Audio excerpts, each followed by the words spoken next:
Overseas now, and Dr. Anthony Fauci has admitted there were no clinical trials to back up the recommended 6 feet distancing guidelines during the COVID-19 pandemic.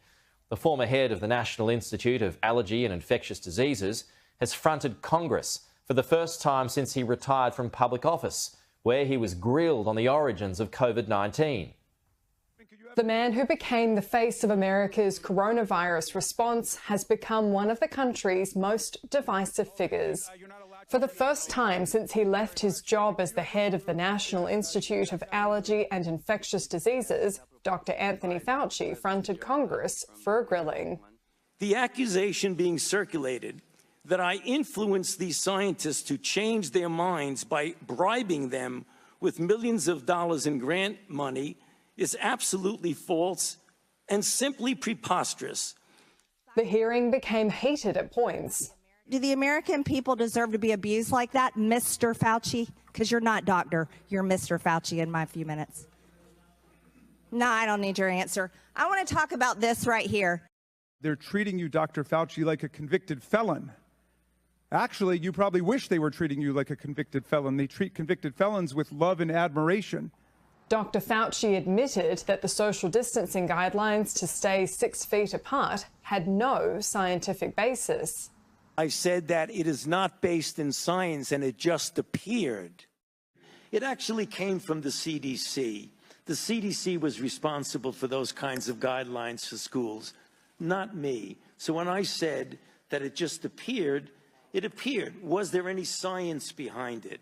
What I meant by no science behind it is that there wasn't a controlled trial that said compare 6 foot with 3 feet with 10 feet. So there wasn't that scientific evaluation of it. And hit back at any suggestions he was involved in any cover-up to try to discredit the lab leak theory. But I don't think the concept of there being a lab leak is inherently a conspiracy theory. What is conspiracy is the kind of distortions of that particular subject, like it was a lab leak and I was parachuted into the CIA like Jason Bourne and told the CIA that they should really not be talking about a lab leak. Thank you. I had no input into the content of the published paper. The second issue is a false accusation that I tried to cover up the possibility that the virus originated from a lab. In fact, the truth is exactly the opposite. While the hearing went over many aspects of how America handled the COVID-19 pandemic, the focus from many lawmakers was ensuring that the country is better prepared if another pandemic were to happen. Dr. Fauci, whether intentional or not, you became so powerful that any disagreements the public had with you were forbidden and censored on social and most legacy media time and time again. This is why so many Americans became so angry, because this was fundamentally un-American. If I make a mistake, I answer to the people of Ohio who elected me and to my own conscience. When you and your agency made mistakes, Dr. Fauci, what happened? We all need to be held accountable. Sometimes it's as simple as saying, we were wrong. Annalise Nielsen, Sky News, Washington, I mean, D.C. Anybody who's looking at this carefully realizes that there's a distinct anti-science flavor to this. So if they get up and criticize science, nobody's going to know what they're talking about. But if they get up and really aim their bullets at Tony Fauci, well, people could recognize there's a person there, so it's easy to criticize. But they're really criticizing science, because I represent science. Dr. Anthony Fauci now admitting social distancing wasn't based on science. Fauci telling a House committee this week the idea standing 6 feet apart, quote, just sort of appeared. The shocking admission comes nearly 4 years after statements like this. Every aspect of that ending the COVID outbreak in 30 days has some aspect of it of physical separation, whether that's avoiding crowds, whether that's staying 6 feet away from people, whether that's doing teleworking. All of it does that. That's our most important tool. Just is so upsetting because We went through so much during that period, and it seems like every time we learned something new from Dr. Fauci, it was all made up. I mean, didn't even have direction. There was no science there. Bottom line, we don't have to worry about this one, right?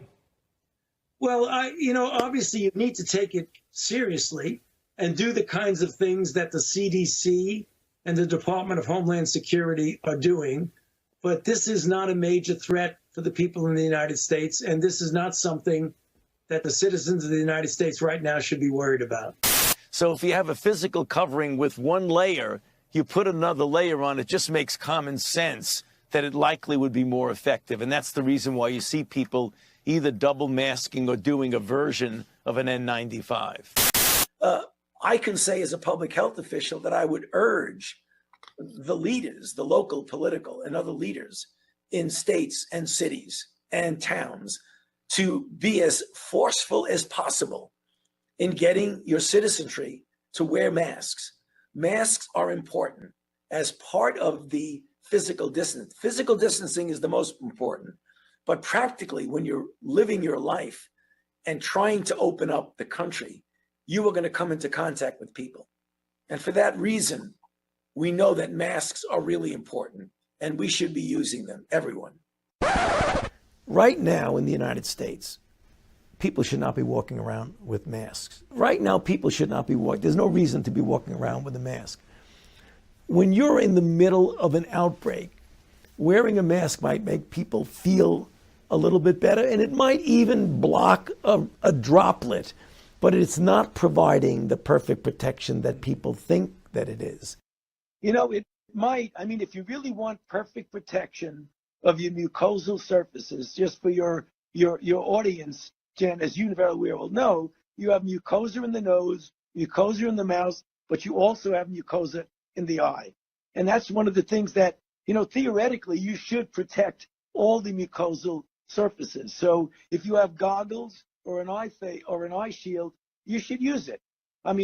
It's not universally recommended, but if you really want to be complete, you should probably use it if you can. It's just that it's so easy for people to just make a cloth mask. That even if you are vaccinated, it is recommended that you follow the public health recommendations of wearing a mask, staying distant, avoiding congregate settings and crowds, and washing your hands often. Oh, of course. Social distance. But here he is at a baseball game. No social distance. Mask down. Why wasn't he called out on it? The mainstream media gave Trump a hard time, but Fauci, he always got a pass. This is all a made-up lie to fool the dumb masses. When are you gonna get it? And he can't even throw a baseball worth of shit either. What the hell is that? So you could get infected and have absolutely no symptoms, but you might have virus in your nasopharynx, even though you don't have any symptoms. So you want to make sure that you do something like wear a mask, like keep your distance, so you don't inadvertently infect someone else. What about a month or so, or 2 or 3 ago, when people were saying, you don't really need to wear a mask?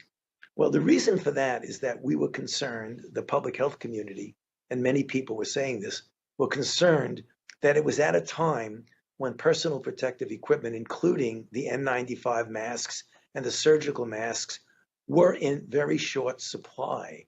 And we wanted to make sure that the people, namely the healthcare workers, who were brave enough to put themselves in harm's way to take care of people who were infected with the coronavirus and the danger of them getting infected, we did not want them to be without the equipment that they needed. So there was not enthusiasm about going out and everybody buying a mask or getting a mask. We were afraid that that would deter away from the people who really needed it. I have so many questions to ask you, as you can imagine. But first off, it's been 24 hours since you got the Moderna vaccine. How are you feeling? Any side effects? Is your arm sore? Well, I actually feel quite good. I do have a little bit of a sore arm. After the vaccination, it was about maybe 6 to 8 hours.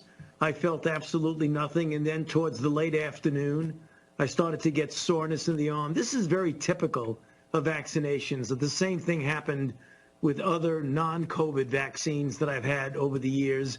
I felt a little bit achy, but nothing to be bothering or distracting me. Went to bed last night, had a good night's sleep. Woke up this morning. The only thing I have is just a little bit of a soreness in the arm. Otherwise, I'm doing really well.